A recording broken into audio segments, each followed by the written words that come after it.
Hi friends, host Dick here. Host of Talking with Famous People. Today's video is called Chewing Gum and Type. The reason it's called this is because I thought about how if somebody offers you a piece of gum, let's say it's a chick, right? You're going out on a date with, they offer you a piece of gum. But in general, let's say it's just a person. You're almost always going to accept that piece of gum because the FE heuristic that says they might be offering me a piece of gum because I have bad breath. So it seems like most people will learn this heuristic, even if they've got like FE polar, they're going to learn that, all right, well, this person might be offering me a piece of gum because my breath is bad. So I'm going to take the piece of gum and chew it. Now, if you're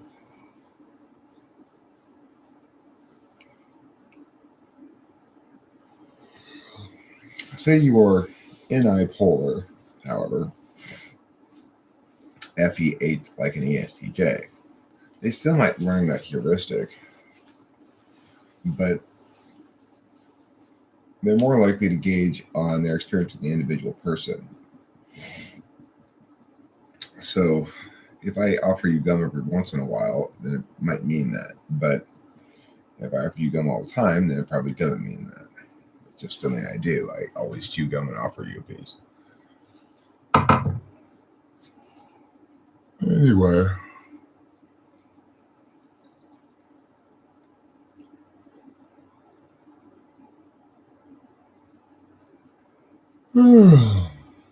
I just woke up feeling a little sleepy.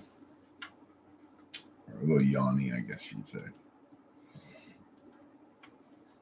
I'd pop out the chat and put it on live chat instead of top chat. So it's almost 7 a.m. here on the West Coast. For those of you who are not yet awake, what's wrong with you? Come on, get up and meet the new day with enthusiasm. For those of you who are awake and are here, good job. You're the only ones who are winning the prize. The big prize today. It's my general affirmation. That's the big prize. The three of you who are here are currently winning that general affirmation. The rest of the people, they're not getting it.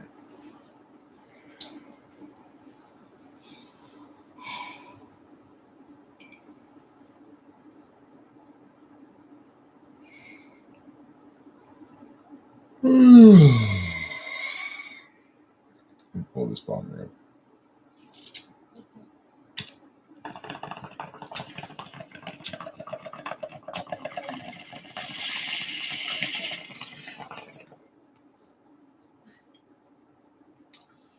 I want to make a bit of a public service announcement about morning lung. So, if you're like me and you smoke bong rips all day long every day, then you possibly already know about a phenomenon known as morning lung. Morning lung is the reality that when you first wake up in the morning, you can't pull nearly as big of bong rips as you can later in the day. You have to break your lungs in again in the morning. So it's important to always start with smaller bong rips with the knowledge that you're going to work your way up into a regular sized bong rip as your morning lung passes. Right now, that was just my second bong rip of the day, so I still am suffering from morning lung. But let me pull this bong rip here. I'm going to use the torch to pull it a little more effectively. And we'll see if that doesn't solve my morning lung. So apparently Wednesday at 6:45 a.m. is not the best time for this thing.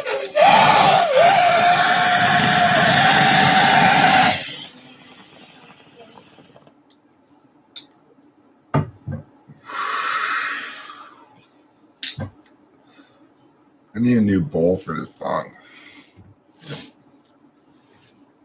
These things are constantly breaking, those bowls.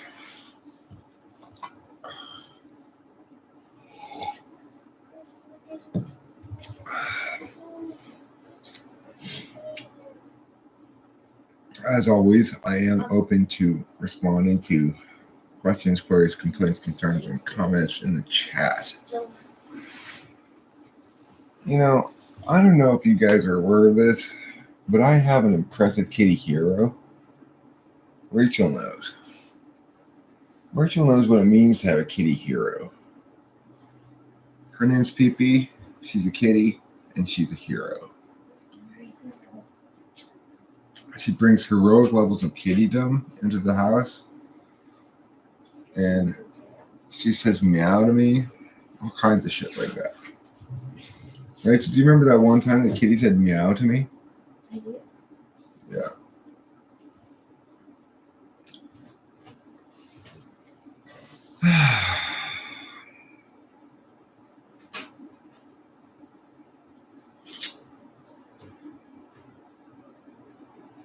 I really enjoyed having sexual intercourse yesterday with Rachel. What? Oh, I was just sharing with our internet friends that I very much enjoyed having sexual intercourse with you yesterday. Oh, me too, baby. Of course, nothing unusual there. I know, but I like it. I like it very much. Too. I love having sexual intercourse with Rachel. It's so eminently satisfying. So much more so than historically sex has been.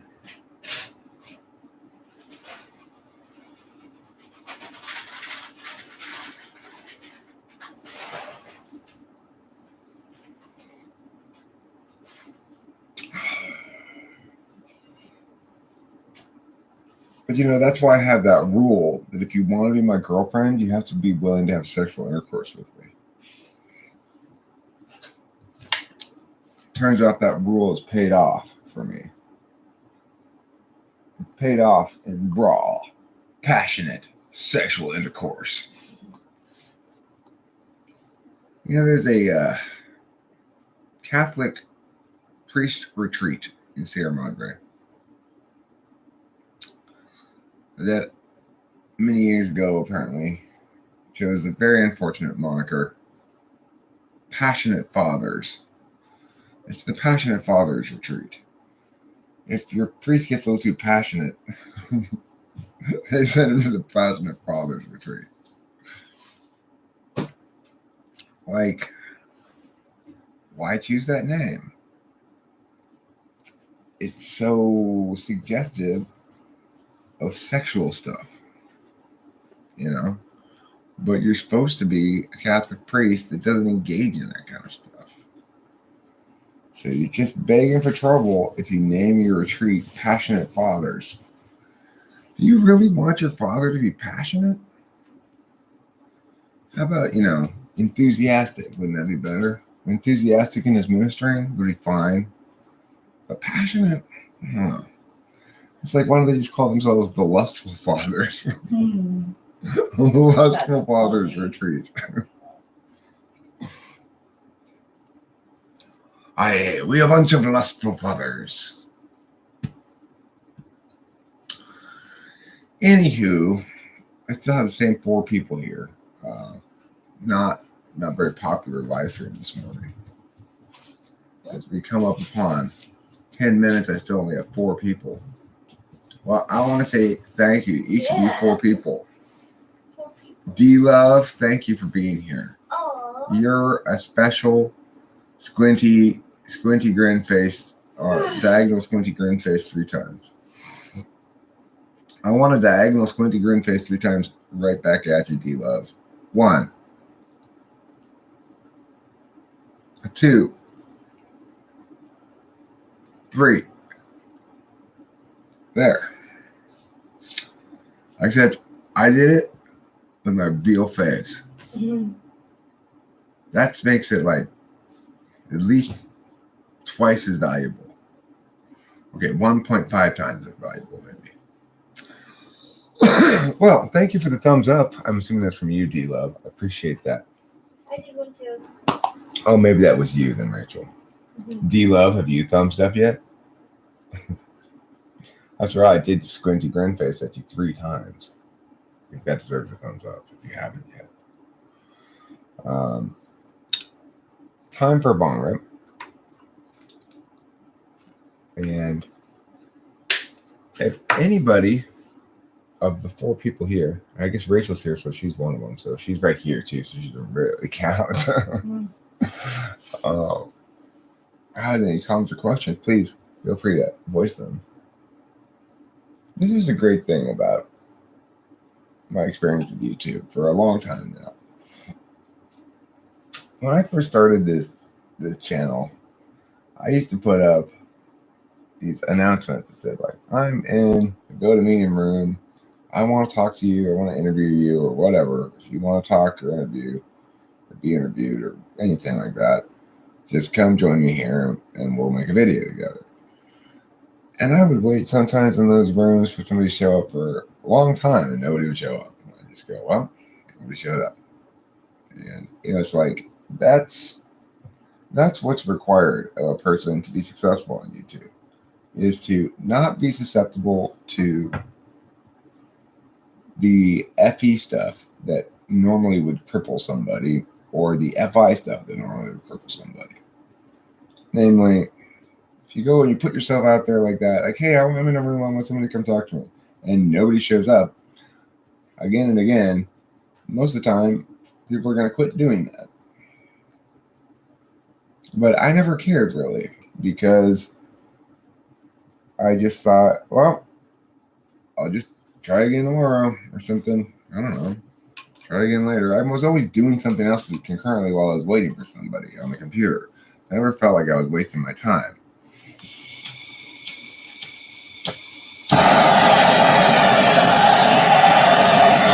This is for you, D-Love.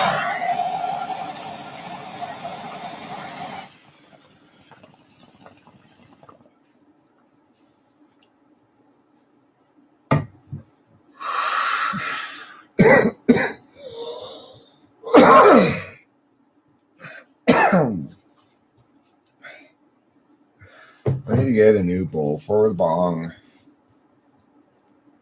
I hate it when the bowl breaks. It doesn't smoke right anymore. It smells wrong. Wrong, I tell you.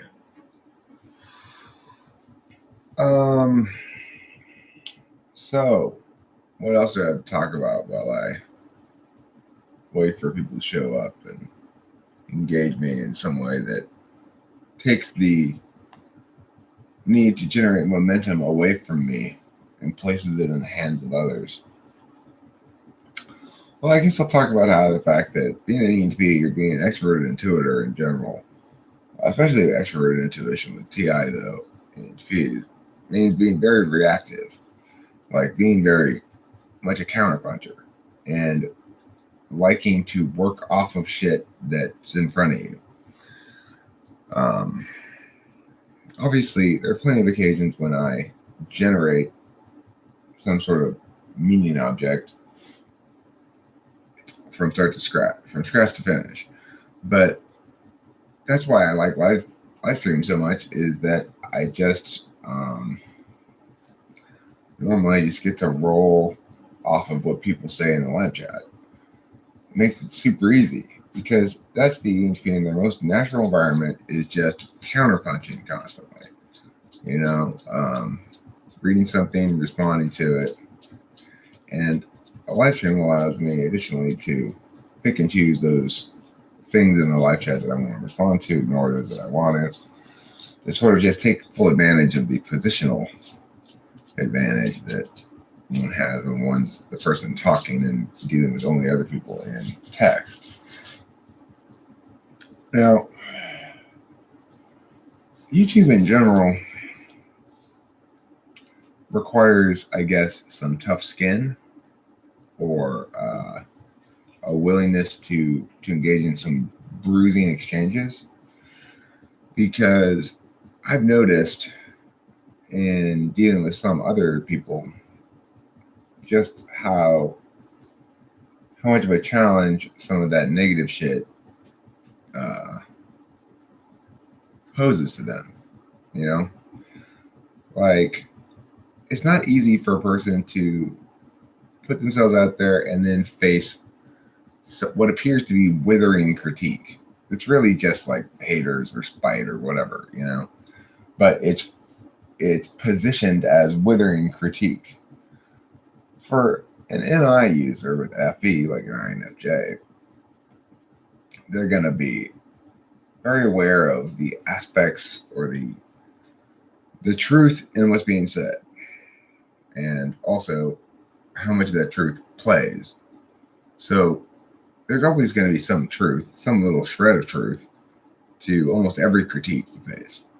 And you've got to determine whether or not you want to take anything in the critique seriously or not, based on a lot of times the motivations of the person saying it, which is, that's not how you should argue, but that's how you should make determinations about whether or not you should take something seriously.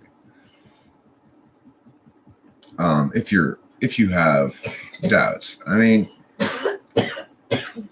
by and large, being FI polar and NI ignoring means that if somebody critiques me, there's not a lot of internal knowledge to resist with.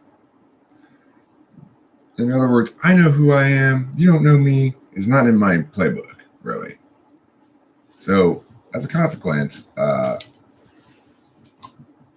it's important for me as a means of sort of healthy being to be correct about the other, not so much about myself, right? Like, okay, is this person who's critiquing me, what kind of critique is this? Is it an FE thing? Is it an actual thing? Is it a TI thing? Is it a NI thing? Is it an FI thing? Being able to parse out other people's critiques and language by cognitive functions helps a lot. It helps me to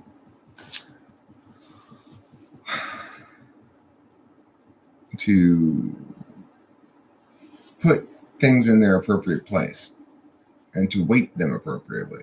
How much weight should I give this critique is the underlying question when facing any critique, and what kind of weight should I give it? A lot of people, when they evaluate others' responses to things, will evaluate their emotional state and draw conclusions about that. Like, well, you seem mad, so you must be really bothered by that. Well, that's a very low level of analysis. It's a very primitive level of analysis. The thing is, people get mad for lots of reasons. Sometimes because they find it genuinely offensive that what the person is saying is false and slanderous. It's a good reason to get mad, It doesn't mean that I'm being defensive if I'm mad. It doesn't mean that I'm more emotional and therefore less reliable if I'm mad. Those kind of things don't mean what people often position them to mean. However, a lot of times FE motivational critiques are accurate. Like, you're just being a hater is sometimes the bottom line, or you're just being defensive is sometimes the bottom line. People love to use projection as an FE attack. You're projecting. Sometimes it's true the other person's projecting, but mostly it's people who are projecting who accuse others of projecting. So it's like they muddy the shit up so that you can't make heads or tails of it. Is their plan, their goal.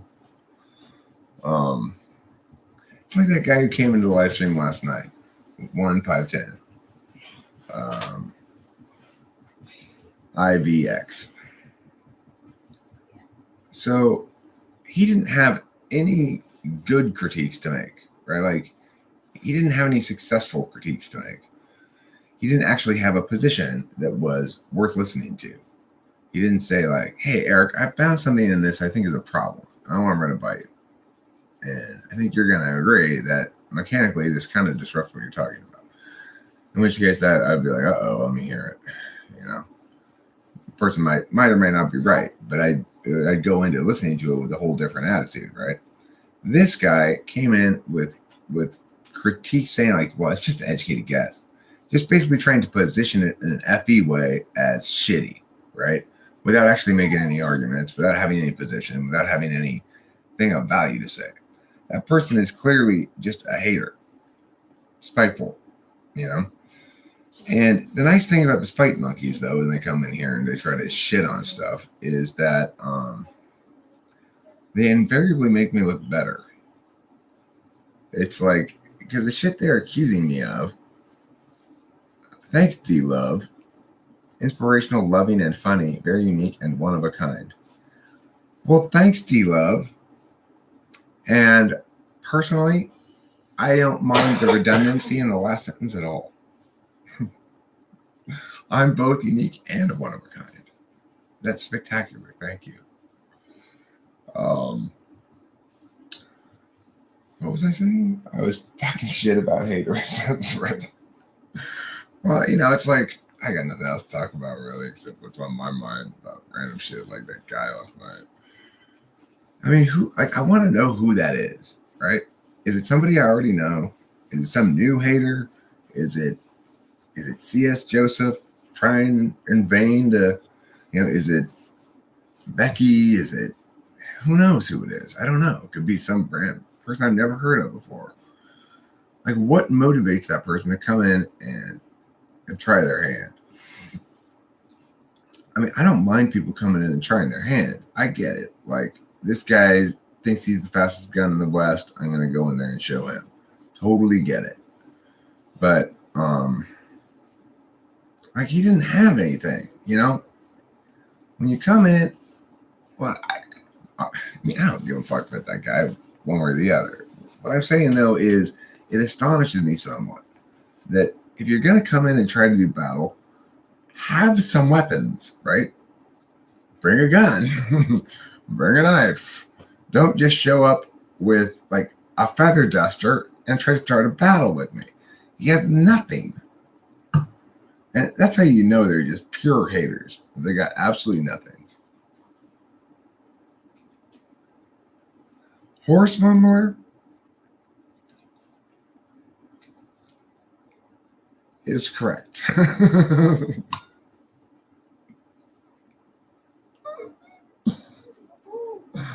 But regardless, listen, but she doesn't mean it like that.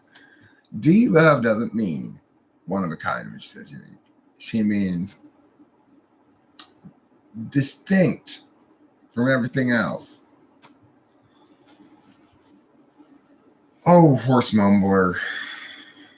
Why you gotta be always so correct about everything, huh? Hayden Capadona, screw that guy. Yeah, screw that guy.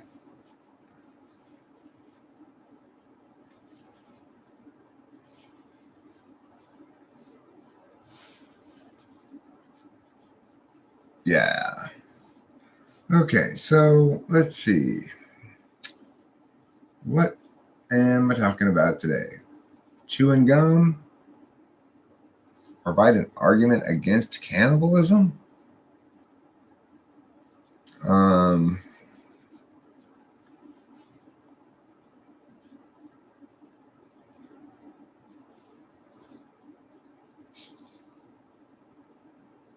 That it's morally wrong?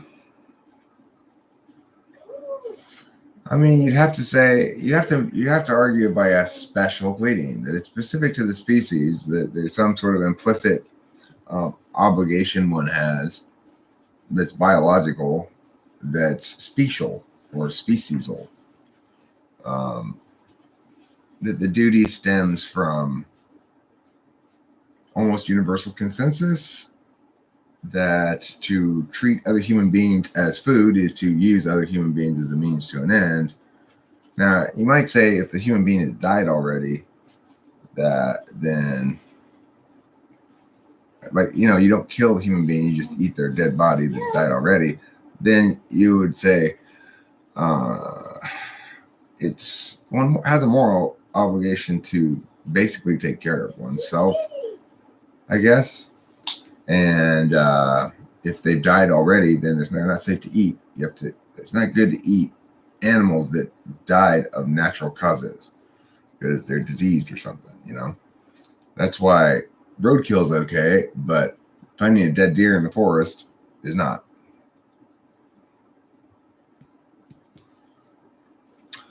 How about all that? Not host Mark. objective personality? You mean DSP? It's silly. It's a ridiculous name for his ridiculous nonsense, frankly, to put it simply.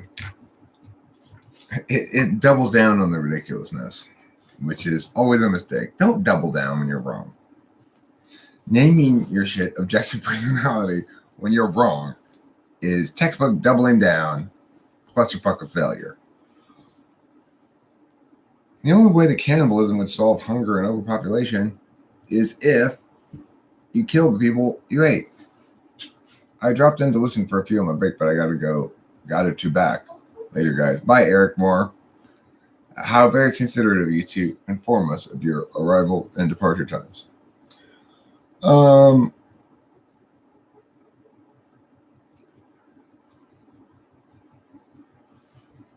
I am special and sparkly, Morris Mumbler. Who would you choose to eat?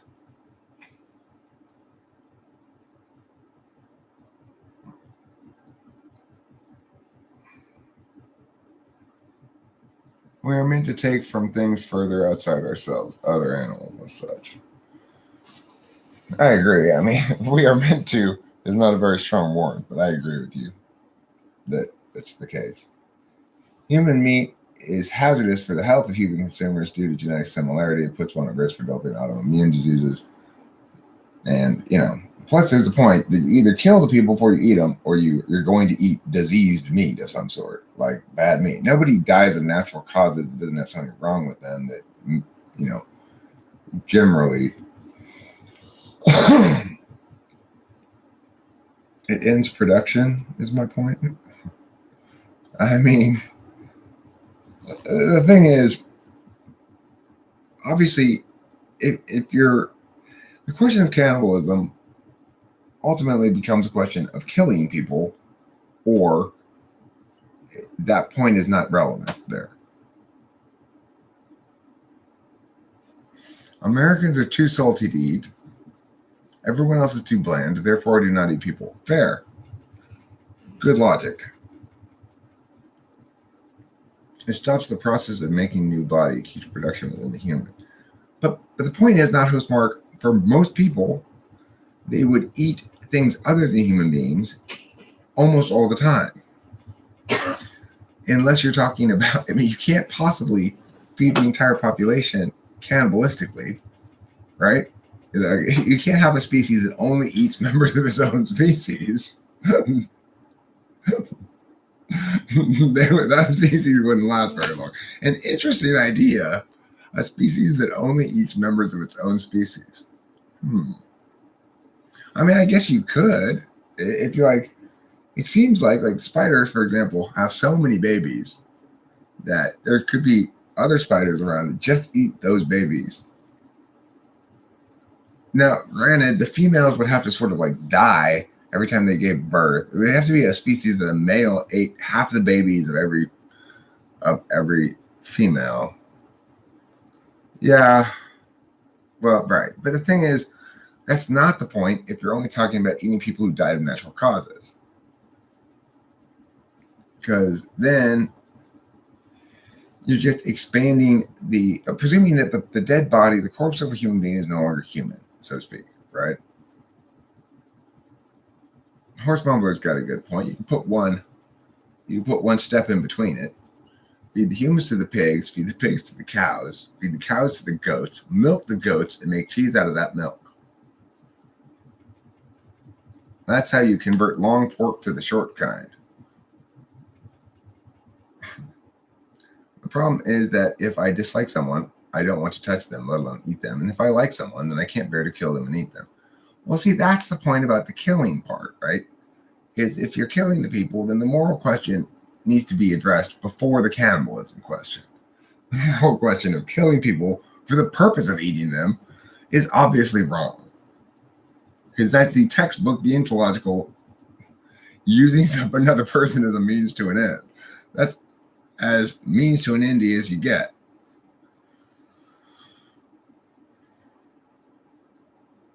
Okay, well, I agree with that, not host Mark, but you're still not you're still not convincing me of that, because the fact is nobody could live just on humans. So once the human body is dead, it is no different than any sort of other biomass that one can consume.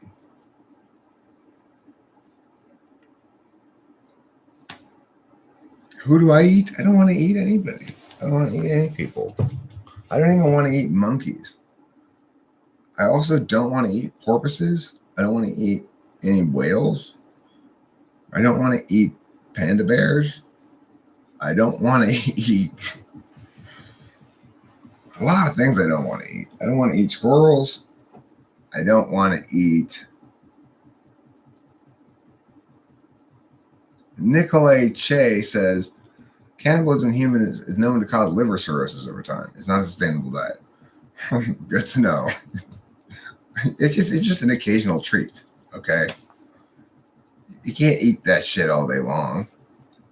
It's like chocolate. Bush meat es no bueno. Hey, Eric, EGP here, looking for advice on procrastination. Stimulants are out of the question at this point. Any other insights? Stimulants are out of the question.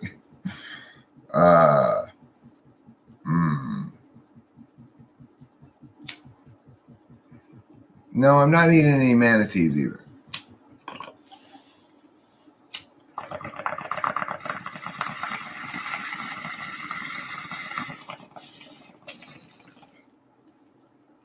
Well, procrastination plus no amphetamines.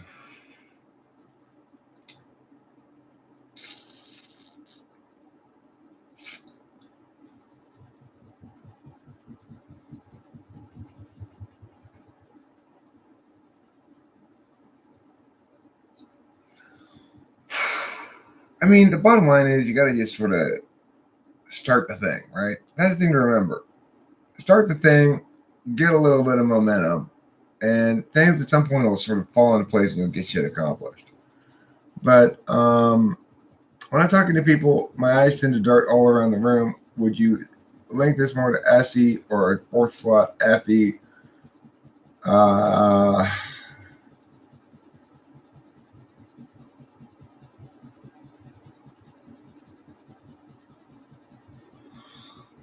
I mean, not to SE necessarily. Mine do too. I got third slot FE and eighth slot SE. I think it has to do with the FE component. I don't like to look at other people and garner that much FE data from them as I'm talking to them. I'd rather the majority of the data come from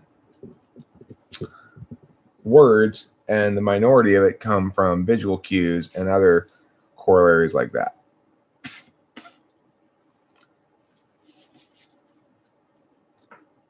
I mean, the other thing about procrastination, Nicolay Shea, is the more of an FE consequence that we face for failing to accomplish something, the less likely we are to not do it.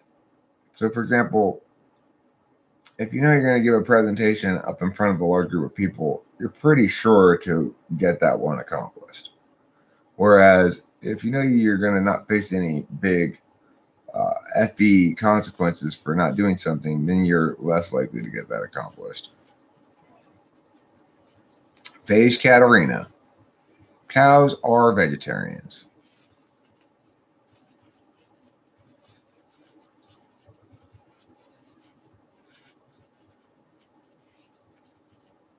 They only eat grasses. Grasses and plants of all sorts and shapes and sizes. Sure, I feel for you. I will also say it gets easier as you get older. Time starts to compress as you get older. And things that seem like incredibly laborious shit that takes forever and is incredibly unpleasant starts to seem a little less burdensome. And you start to just sort of get shit accomplished. Structure helps. Obviously, external structure helps too. Like if you've got a job with the right kind of boss who provides the right kind of structure and the right kind of flexibility, you can be managed pretty successfully. Like ENTJs do a pretty good job of managing us. They're pretty smart like that. You gotta have a use that's up to your challenge. It's like you got to be tasked with something difficult ultimately, and something that requires intelligence to solve. Like a job I had that I didn't really like, but that I was good at and was managed correctly and ended up doing a lot of productive work was being the director of a debate school, where I had to generate a lot of curriculum. I had to manage a lot of people. I had to do a lot of shit. But there was a lot of FE reward to it. And also, I had a good TENI boss in terms of effective at managing me, giving me the amount of flexibility I needed without, not giving me too much flexibility. Busting my chops the right amount, patting me on the back the right amount, and then eventually I got sick of it. Ultimately, you got to remember this too. You have to go through a phase where you got to produce because you got to make some sort of money. You got to sort of support yourself or whatever. But you ultimately want to get to a point where you have a schedule that's like mine, where I work, well, it depends. Like if I have a tournament or something, like last weekend and the weekend before, I was at a tournament. I was at the tournament basically 10 hours or something. But then the rest of the week, I work like 2 hours or 4 hours or something, and of course, the reason I'm able to do that right now is because I'm also sort of working here for my family in the sense that I've got to be here to get mom to do a lot of physical caregiving stuff, lift her, take her into the bathroom, stuff that my dad can't do by himself anymore because he's 83 years old and he needs my help. So, my current situation is one that's very ENTP friendly.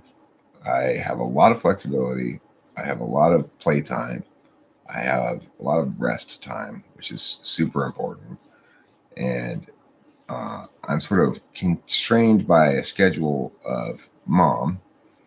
But other than that, I've got very little schedule issues that are imposed upon me, and very little work that I have to do that I don't like to do. It's a difficult circumstance to get yourself into, but if you can get yourself into that one, then it's a good one. Because ultimately, people don't want to do what they don't want to do, and they want to do what they want to do. If you're an ENTP or an INFJ, you probably, to some extent, want to play a lot more than the world wants you to play.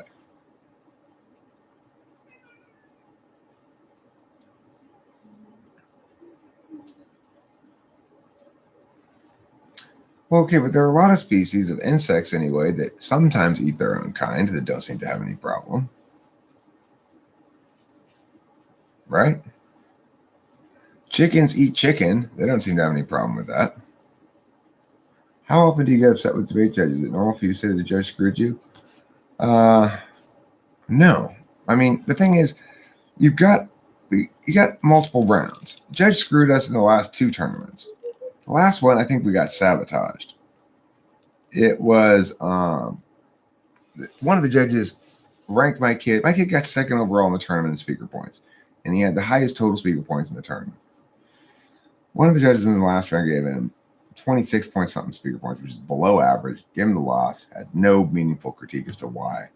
And I can only conclude that judge probably affiliated with a school that had somebody who was doing really well, and he intentionally sabotaged my kid because he could tell that my kid was the best kid in the tournament.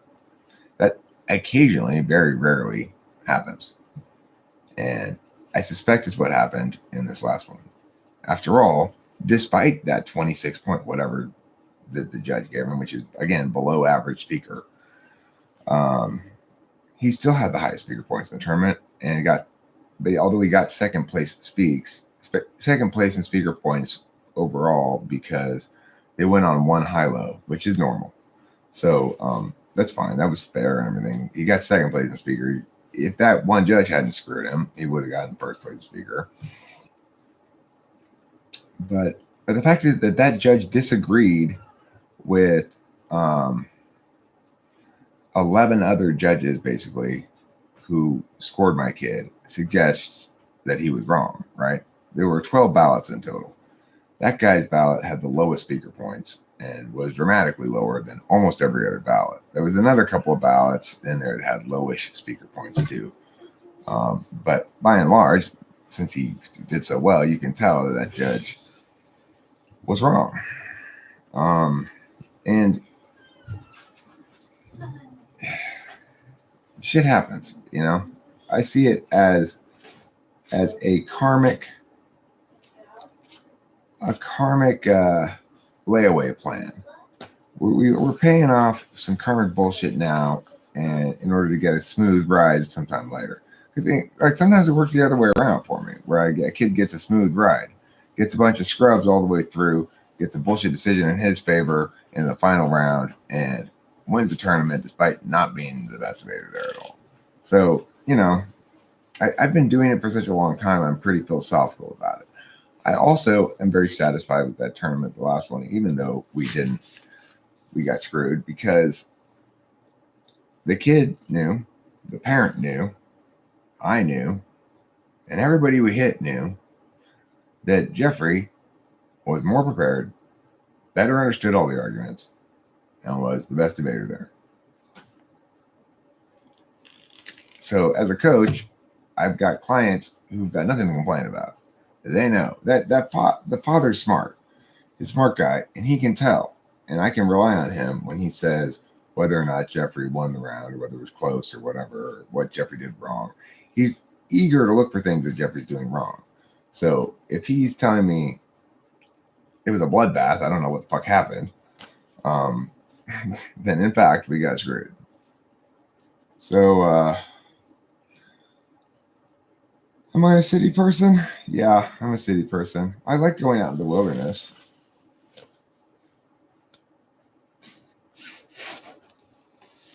It is believed doesn't mean it is caused.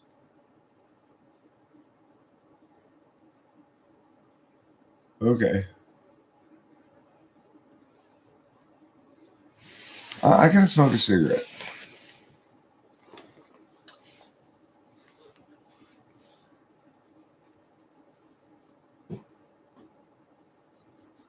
I have to smoke a cigarette. Oh, oh, oh, oh, oh, oh. Good Christmas time to everyone. Time to smoke a cigarette.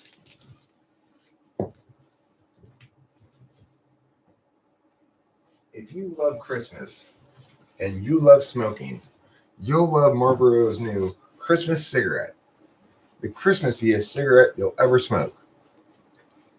You can look at any physical problem caused by an animal eating only of its own species.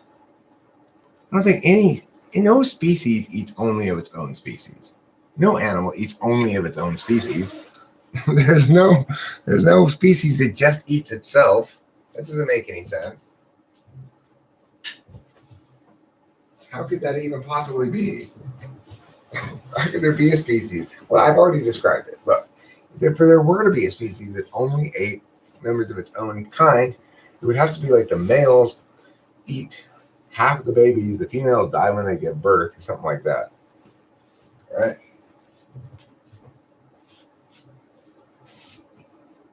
All right. I'm going to have to smoke now. Can you guys chat amongst yourselves briefly and explain to any newcomers that I'll be back shortly?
My dad is so utilitarian. How utilitarian is your dad, Eric? He's so utilitarian that he tried to argue with me last night that our right to privacy is a right because the government has said it's a right. Oh my goodness. What a silly argument tonight.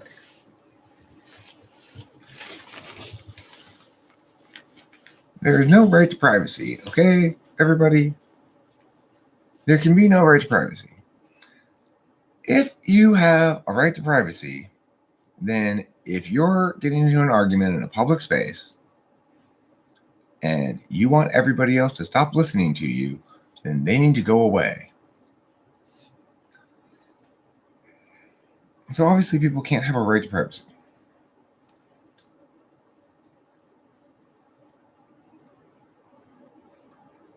I can't even believe your statement that we can tell the result from looking at other animal examples.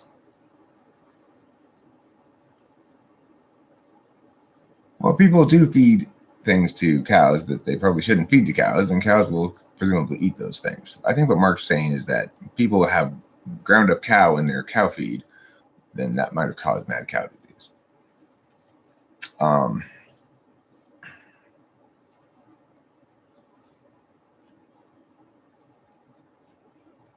That's awful. You know, I was going to ask about your argument, Mark. What does animals who eat their own afterbirth say about that? Is that okay? Can you eat yourself? Now,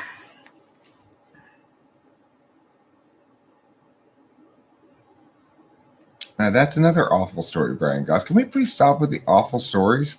They're kind of bringing me down a little bit. A guy ate his dog in a survival situation, and he died because the dog liver had toxic levels of vitamin A. Why did he eat the dog liver? Let's just stop with these awful stories, please.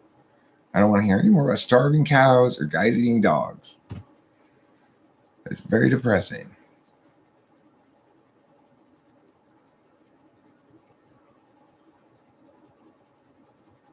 I have a friend who gets extremely upset if someone forgets her birthday or somewhere. Man, what type could she be?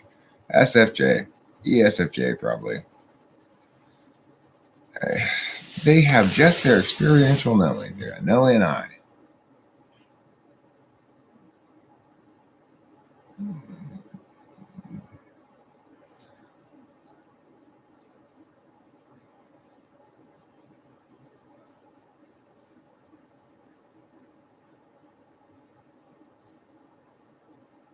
Oh, an individual animal within a species eating only of its own species is in theory possible, Mark. That's certainly possible. But I mean, most animals behave as the other members of their species do.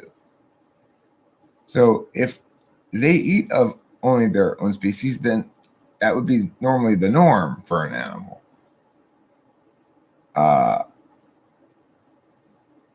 Right? Chewing gum. Let's talk about it. All right. So I began this thing with an exploration of the notion that if somebody offers you a piece of gum, the universal rule is to accept that piece of gum. And the reason is because you might have bad breath, and that might be why they're offering you a piece of gum.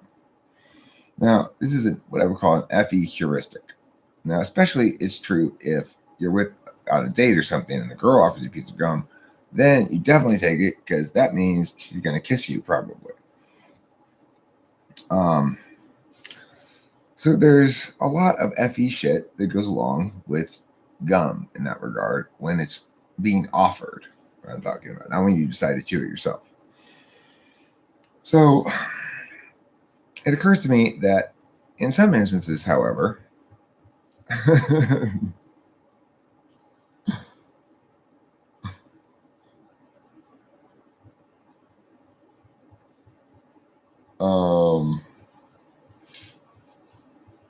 okay, so let's say there's somebody who's always chewing gum and always offering you a piece of gum every time you see them. If you've got SI anywhere but polar, you'll probably conclude that this person doesn't necessarily mean that you've got bad breath or anything like that, or the chances of that are are not, that it's most likely not related, those two things in this instance, because this person, every time you see him, is always chewing gum and always offering you pieces of gum. So it seems to me that ENFJ and ENTJ might never refuse the gum because they're not processing their experiential knowing very well. Their experiential knowing would make that distinction. Say this particular individual is always offering me gum, so they probably don't mean that sort of thing. But that an ENFJ and an ENTJ would always err on the side of the universal. Even if that occurred to them, they'd be like, no, better safe than sorry, I'm going to take the gum. In contrast, it's possible that an ESTJ or an ESFJ would probably always take the gum, or potentially could make the distinction. And ESTJ would probably only take the gum when they wanted the gum, because the NI polar and the FE 8th slot would, unless they learned the heuristic to always take the gum. But you get a complicated equation when you got SI tool and NI polar as to the gum, right? Because I think even NI polar people with FE in the 8th slot might learn that heuristic because they're TE dom. A TE dom like an ESTJ is probably going to learn the heuristic about taking the gum. But they so default to their SI experience that if they don't ever actually experience someone telling them, here, I want you to have this gum because you have bad breath, then they may never really internalize the truth of the heuristic. So it kind of becomes a complicated equation when you're talking about ESTJ in particular. Mark does correctly point out that gum is made from 100% human ground beef. Ground human beef, I mean. Is that what human meat is called? It's called human beef? I think we need a new word for human meat that's not beef, pork, or chicken. If they offer you gum and don't take one themselves, they're probably themselves 8 slot instrumental, like that would be an ENTJ or ESTJ move. I think anybody else would would probably take the gum themselves to defer to just to sort of address that potential concern. I think we should call human meat either heaf or hork. Heaf or hork. What do you think is better? Or heaf hork? Or horkeef? Could be a 2 syllable. It needs to be 1 syllable. Heaf. I'd like a heaf steak. Horse Mumbler, I appreciate your caring about the public and providing the public service announcement here for everyone. Do remember this. That gum could be laced with something. Watch out for gum-giving date rapers. Good advice. Of course, they'd only really be date rapers if they try to give you gum and were on a date with you and the gum release or something. That's too long of a name. Heaf. We're going to call it Heaf. Okay? We're calling it Heaf. If you go out and order a Heaf steak, medium rare, and they go, I don't know what that is. Well, I've heard that as well, but I don't like that name. I want there to be a 1 syllable name that goes along with beef and pork. Could be, or whom. Whom is a good name for human meat. Whom. Hoom. Whom. I'll have a whom taco with shredded whom, with crispy shredded whom.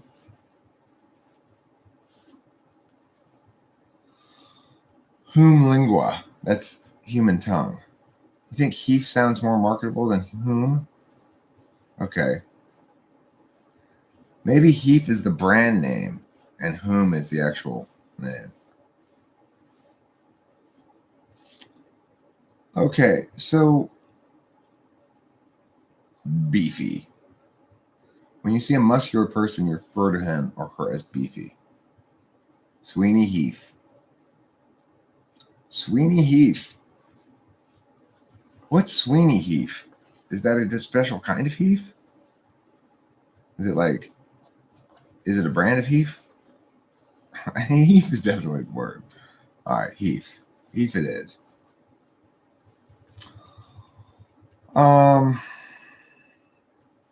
Okay. Sweeney's Heath. Who's Sweeney?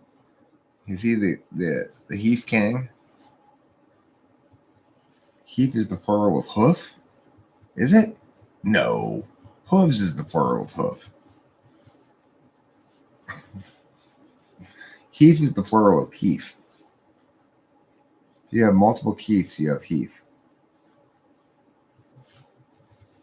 I believe Heath is also the group name for a gaggle of corals. A heath of corals comprises a coral reef.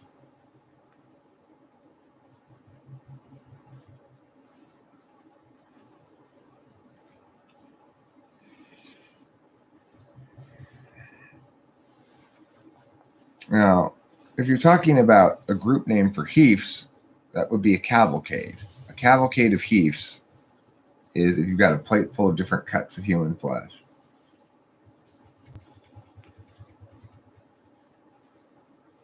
Oh my God, do you have a cavalcade of heaths? I do. It's like a flight.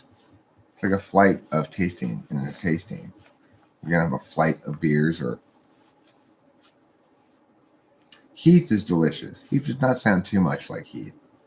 Sounds a little bit like Heath.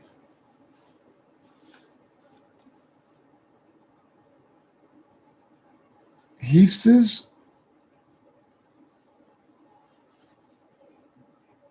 I think Heath is like deer. It's the same in the singular or the plural. Could be heaves. Sheaves of heaves. I've got sheaves of heaves. Sheaves of heaves refers to if you've got a lot of sheets of human beef jerky. Of beef jerky.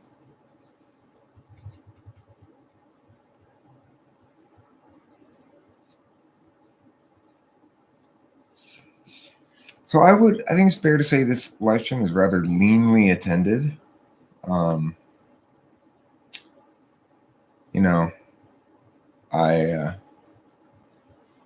It's an intimate grouping that I like to call a symposium. We're having a symposium this morning. We're not having a live stream. This is a symposium of symposia. You all are the symposia, as am I. We're all symposia, which is attendees to a symposium. Which type prefer which flavors of gum? Good question. I would say your NHPs prefer your fruity flavors. Your STJs prefer your minty flavors.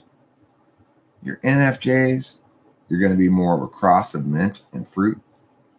And your SFJs, you're going to be more of your cinnamons, your red colored ones, your big red.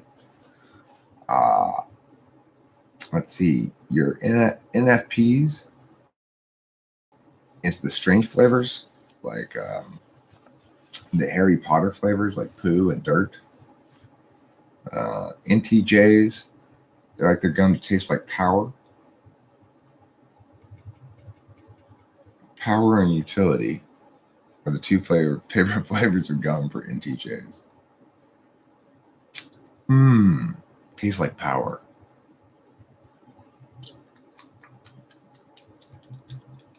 When they blow a bubble, they want it to get all over everyone's face, except their own. STJs like cinnamon too. I'll tell you something else. STJs like ESTJs. In other words, my dad. They love Diet Coke. CSJ sent me a Facebook friend request and we had a conversation. ESTJ confirmed.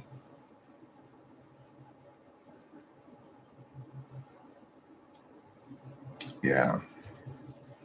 Nothing quite as delicious as dirt and poo. Yeah, yeah, yeah. Did you tell CS Joseph he was an ESTJ? You say, oh, CSJ, you so ESTJ. Why don't you go away?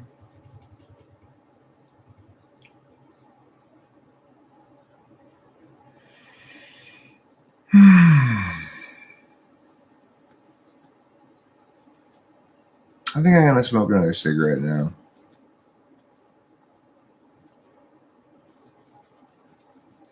What did he say when you told him he was an ESTJ?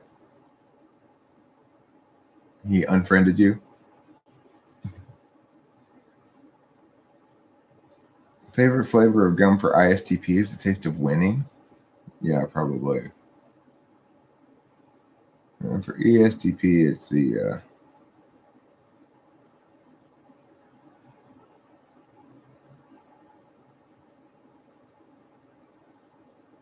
He says, I lack credibility.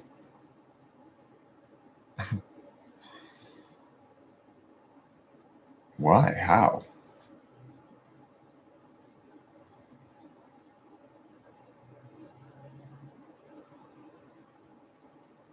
How do I lack credibility? Where does one gain credibility from? Why does he have credibility?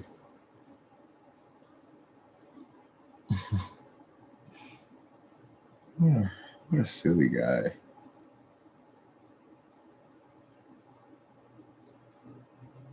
He lacks courage. That's pretty obvious.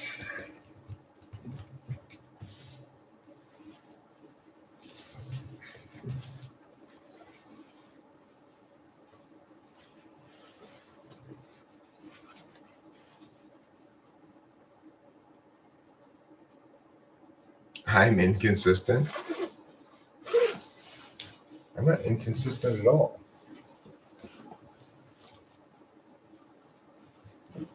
Right, my credibility beard. Thanks, Aurelius. Appreciate that. Hi, Rusmus.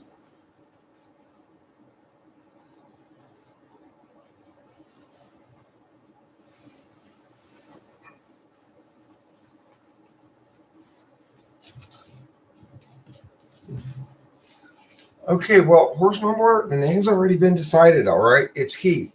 Once a name sticks, you can't go back on it. Doesn't matter what its etymology.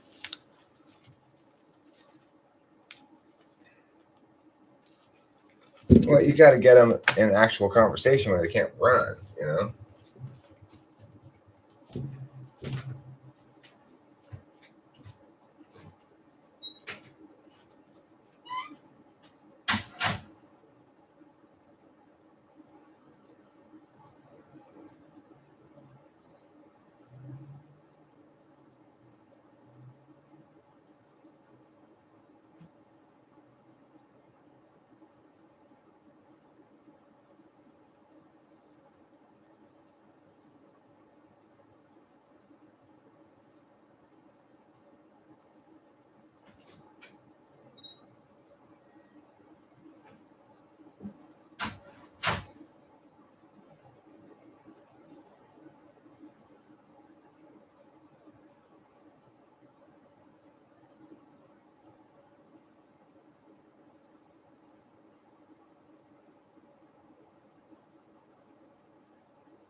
Rock and roll Nikolai Che.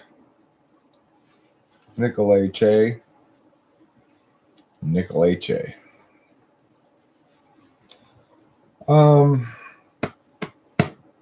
Let's talk seriously about irregularity. Do you experience occasional irregularity due to constipation? Well, if so, I'd recommend taking Metamucil. Yes, just a spoonful of Metamucil in your morning beverage delights and explores your colon. I've actually never taken it. I just let my body do its thing. You know, you could put this hat up like this, and then it's not so warm. It's the right amount of warm. Hey, Eric Cabu. Cabu too, Sero Sev.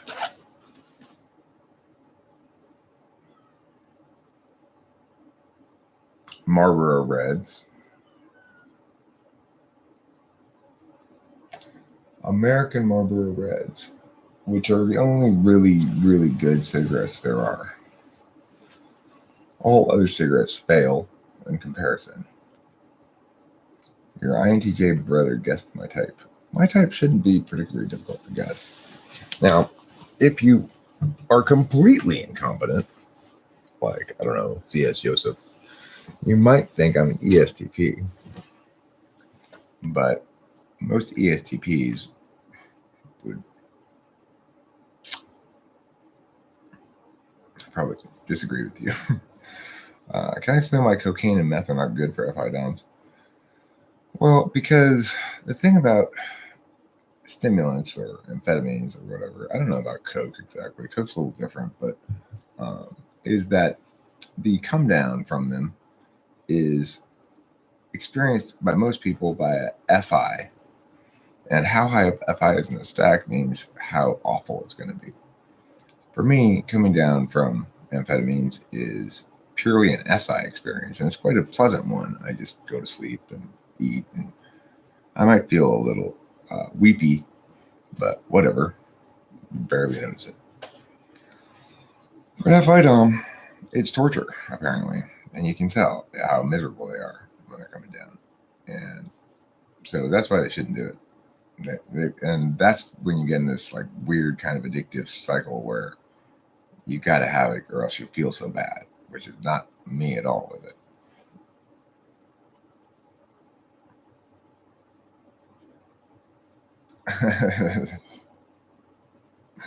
Yeah, to render a fictional entity into a body is to incorporate. Good point, horse mumbler. Good point. You aren't just mumbling at horses today. You're mumbling wisdom at me. Yeah, that's third slot FI. They're failing utterly on their scorecard. Yep. Horse mumbler knows his shit, dog. You should listen to him. He's talking about incorporation and the legal fiction of an entity that is not an actual person. Everybody gets all upset about that. Yeah, don't make FI go through severe emotions they can't control. And it's really quite remarkable the way that I don't experience that at all. Like, you know, the difference is stunning. It's very striking, the difference between FI people coming down and me. Or even somebody like Rachel. She doesn't handle them well. She doesn't take them anymore at all. Like I gave her a couple at some point, but she didn't handle it well. And the thing is,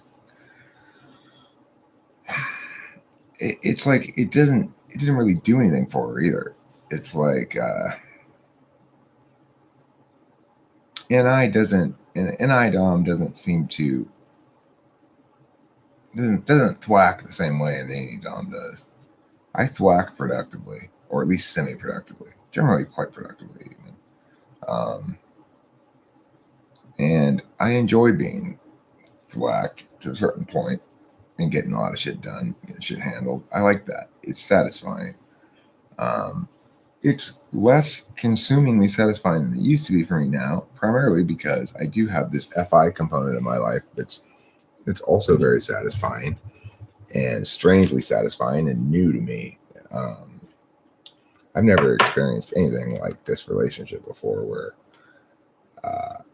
it's just so satisfying. There's no other word for it. Everything about the relationship is extremely satisfying and contentment making and stuff. So that's an odd phenomenon for me, not one that I'm accustomed to experiencing, and it takes some getting used to.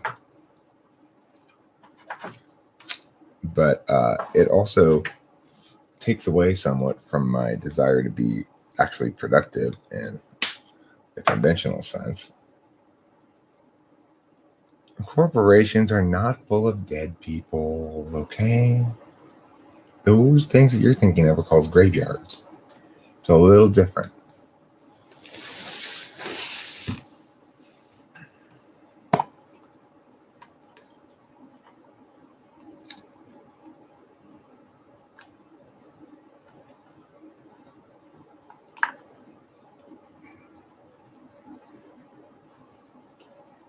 So the thing is, contentment is a weird experience. Satisfaction is a weird experience. I am somebody who's historically always been, by definition almost, unsatisfied and unsatisfiable, ill content, in need of more stimulus, more drugs, whatever.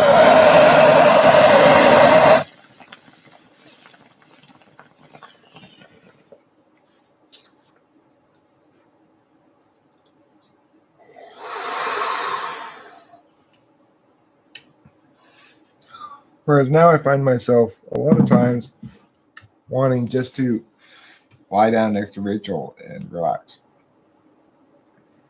and finding that very satisfying. That's very it takes a lot of processing for me to understand what's going on here with the FI, because it's powerful and it's satisfying and it's unfamiliar,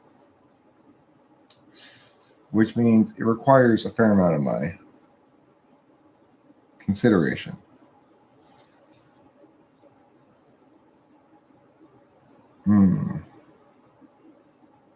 Okay, Ron Solo, listen.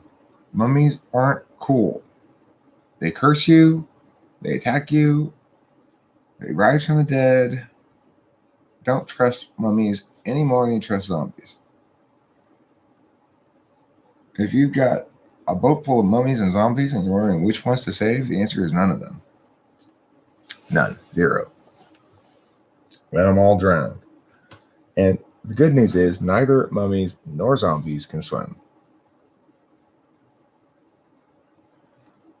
True story.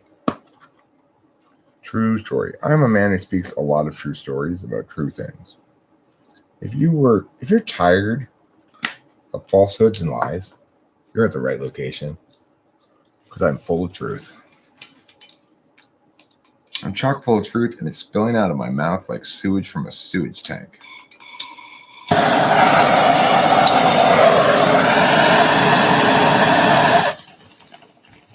so sorry, baby. I mummified your mom's face last night, Ron Solo.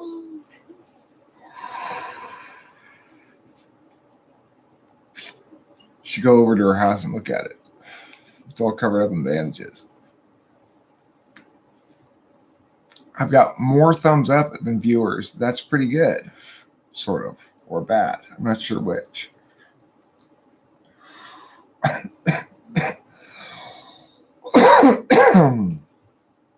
Well, that's why it's worthwhile making some actual content sometimes, of just always live streaming. Get people to consider you a source of information. As an INFP, I often experience that I zone out with my feelings and I don't know what to do with it. If I compensate, it often compensate it, I often makes it only worse. Well, I mean, I've often said INFP's got to be the most difficult type to be. I would hate to be an INFP. It seems like torture. You've got all these heavy feelings about everything. You've got to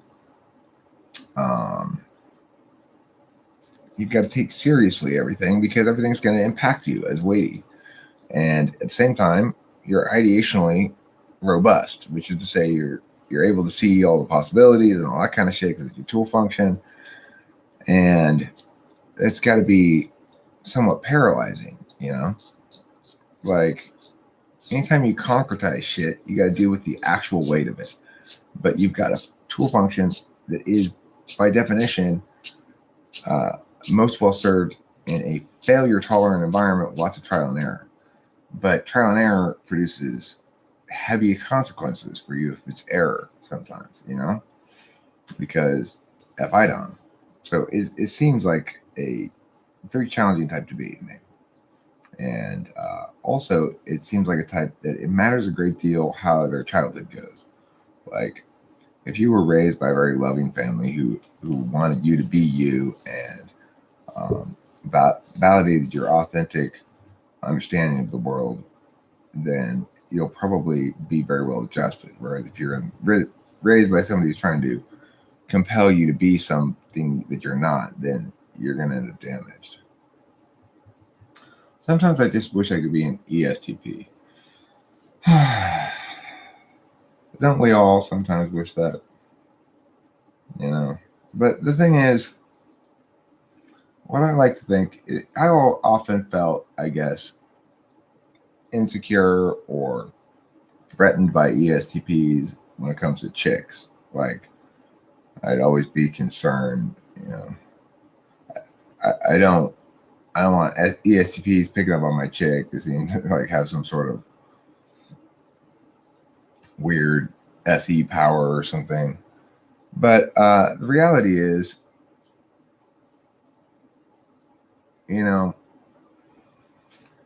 I ended up with Rachel and the ESTPs who dated her did not. I ended up with Rachel and the ISTP who dated her did not. I ended up with Rachel and the ISFJ who dated her did not.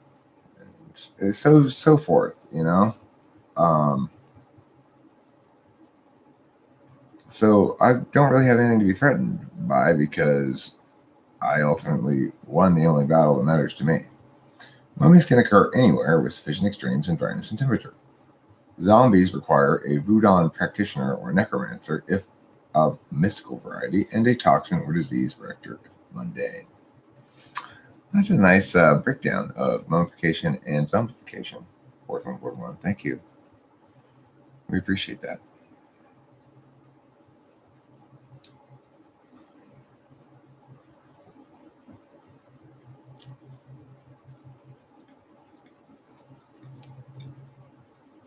I like informative words like that. Today I learned TDIL. Read my comment about ENTP and INFJ under your last stream. Maybe you find the answer why you are so satisfied. All right, let me go check it out. Let's see what it says.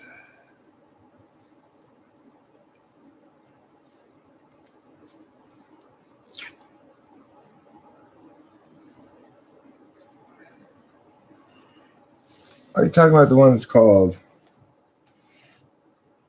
You Can't Live Stream Right Now? Or the one that's called 16 Personalities?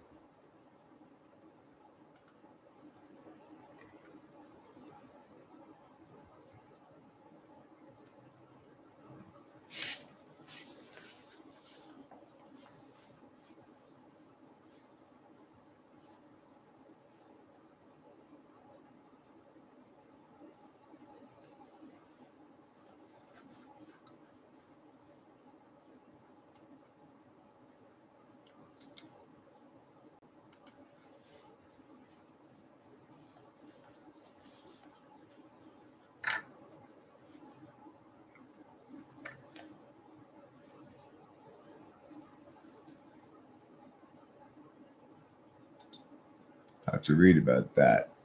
Okay, so What does it say? It says, quote from an EHP, a bold claim. The INFJ is the most self-obsessed or self-absorbed type in MBTI. Seriously, their egos are fucking gigantic, but the INFJ ego isn't constructed in a traditional way. For example, they're not going to be the type to flex in the mirror or play the center of attention at parties that SC Dollars might. In fact, you probably won't experience this part of the INFJ.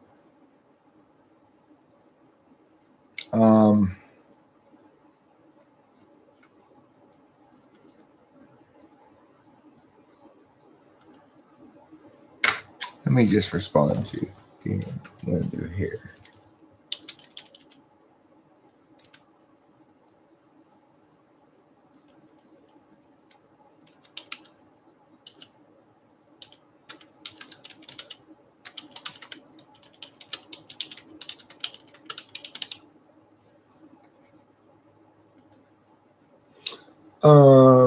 Okay.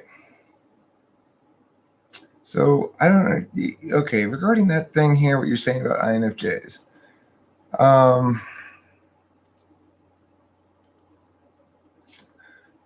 Let me read it again. The INFJ is the most self-obsessed or self-absorbed type in MBTI. Seriously, their egos are fucking gigantic, but the INFJ ego isn't constructed in a traditional way. For example, they're not going to be the type to flex in the mirror or play the center of attention at parties as ST Dom might. In fact, you probably won't experience this part of the INFJ.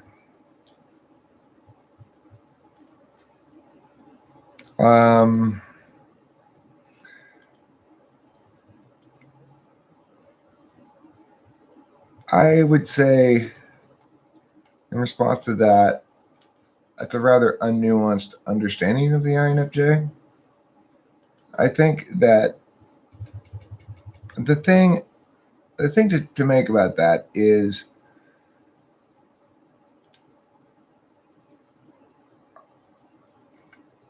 INFJs under 16 personalities. Is that the one I was supposed to read? Or did I read the wrong one?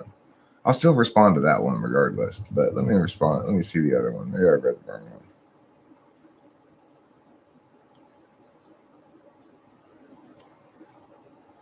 Oh no, I read the correct one.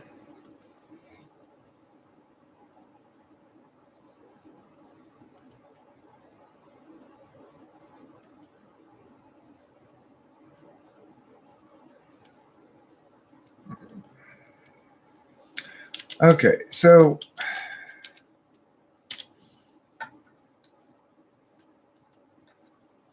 let me just get back over here and stop being distracted. All right, so look, INFJs have a complicated thing that they're trying to balance at all times, which is the truth, the FE considerations, and the TI considerations.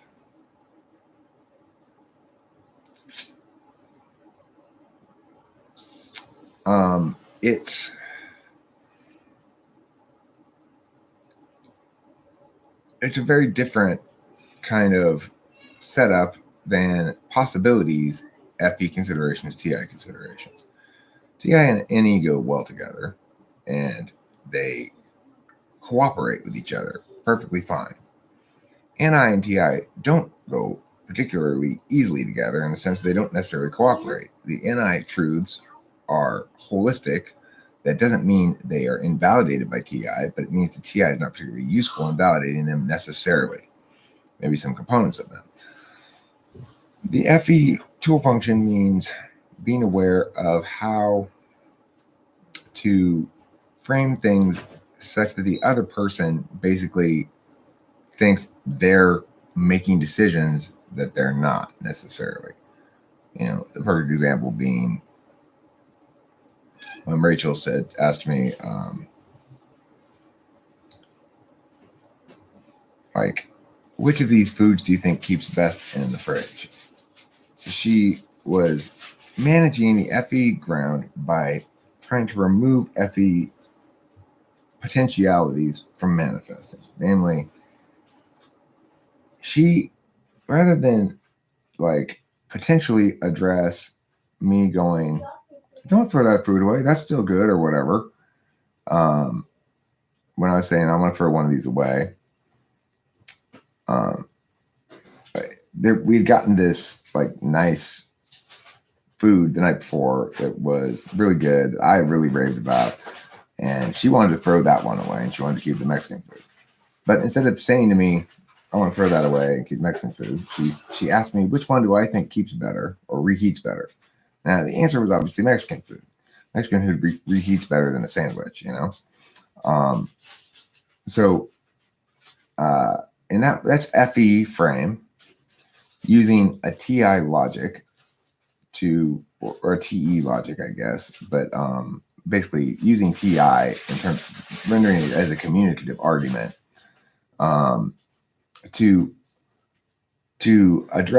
anticipate and address FE shit that might occur, right? In advance, kind of.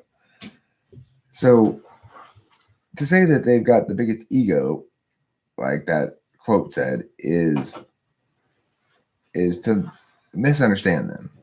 It's like, leave her immediately, Angelo. I'm sorry that happened to you. That's terribly unfortunate. And and your girlfriend's wicked, and she's done damage to you that's will take a long time to repair. So leave her immediately and condemn her for her evil, as do I. That's all the comment that's there, Eileen. I read all the comment that was there. If you want to put more comment, I'd like to read it. It looks like it was cut off or something. I don't know. I read all of it that was there. Go check it out. Maybe edit it or something. I don't know. So,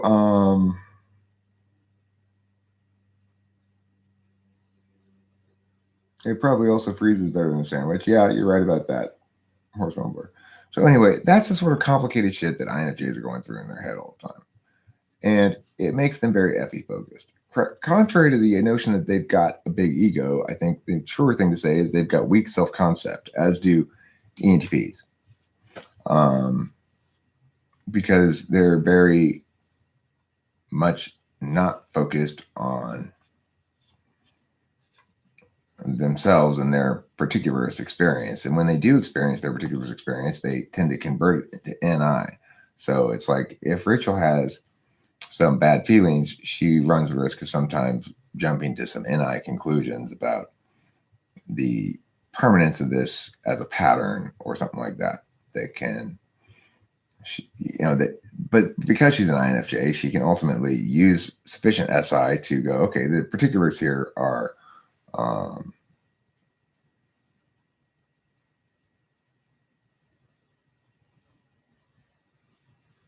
because the particulars are determinate.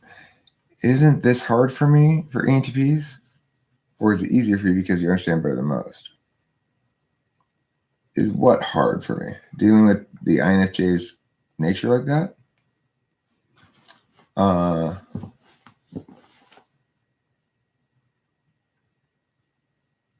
No, I don't find it difficult to deal with at all. It's funny you consider that difficult. I find it entirely refreshing. Like, finally, there's somebody who's on the same page as me. She has, she's got the FE frame. So she's got the FE instrumentality, which comprises the part that you see most, or that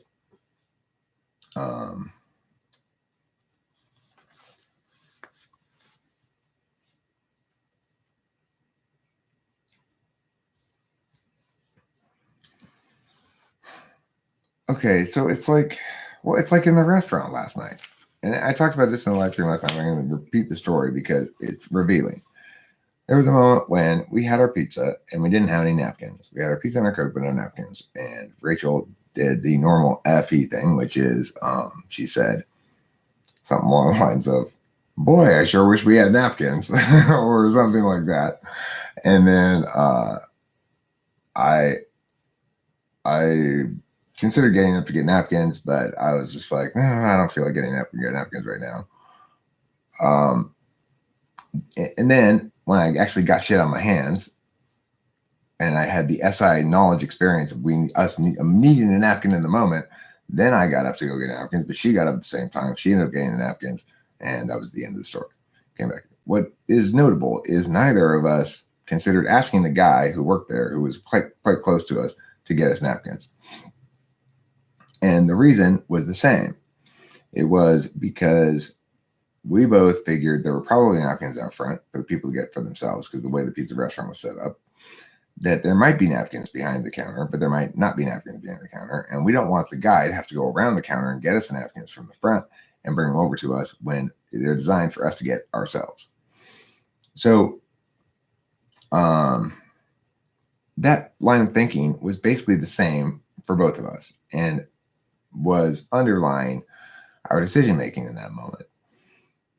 The cool thing about INFJs is I don't mind that she does her thing that she does, which is instead of asking me directly to like do something, she'll try to, be like, do you want to keep this thing here? And when she wants me to move it, right? I don't mind that at all. That doesn't bother me. I like that. I think it's funny. And I appreciate the FE effort. I see it as inherently being a good team player. Like making the FE effort towards your significant other is being a good team player from my perspective. So I got FE third slot. So the FETI thing works out really well because we're both within the intuitive's frame as well. So she's constantly doing NI things like it's kind of like what I do, but it's much less frequent, and it's there's a like, because it's less frequent, each thing has more weight. It's like football versus baseball. Okay. I'm baseball. I play a lot of games in the season. No individual game is particularly important as a consequence. She's like football. She plays 16 games in a season. And so every game matters a lot. It's nice to have complementary ways like that, because what will happen is I'll build and continue to reference the occasional football game that she'll play, and it'll add to the interest of my baseball games, because I'll be drawing these linkages that I'll have multiple baseball games linked to a single football game, so to speak. I mean, just put it in the thing, but whatever. I don't check Facebook very often. I'm just saying that TI argument will never work for me. INTJs are capable of seeing that and readjusting. That's not the same for everyone. The TI annoyance still happens.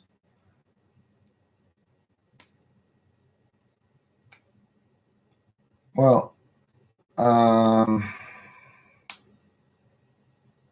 don't know. I'm just explaining my experience of what an INFJ is like, what an ENTP is like, and why, for me, the match is perfect. Now, note, additionally to all of this INFJ ENTP shit, I do think an important factor between me and Rachel is the Enneagram type, the fact that we're both type 7s. What is your INTP? Oh, that question, right. I mean, Rachel, to answer that question clearly, I'd have to type you myself and do TI tests on you. If you really are TI powerful, like an INTP, and not just TI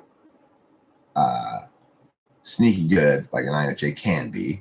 Some of them are sneaky good.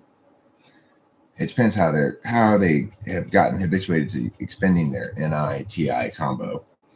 But that's the only way I could really tell you that, is I need to test your TI and find out.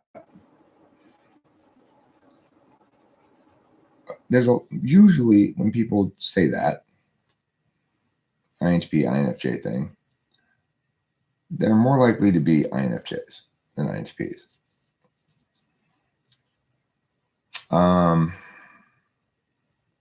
But yeah. Well, look, and artistically bred, what function test TAE and TI? You can't. You're trying to compare apples and oranges. There's no way to test TE in an equivalent way to testing TI. You can't actually tell me that your TE and TI are equivalently strong. because first of all, strength is the wrong term to use. It's like saying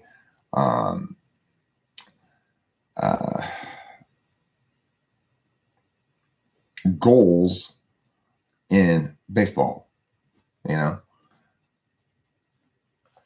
So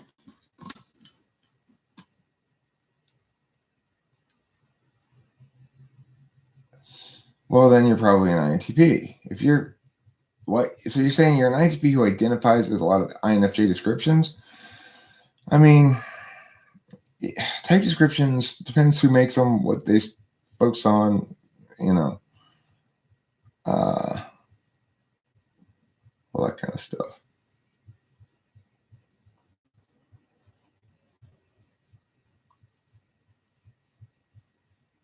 I gotta go. I gotta get up and I gotta go inside and get my mom up and put her in the bath.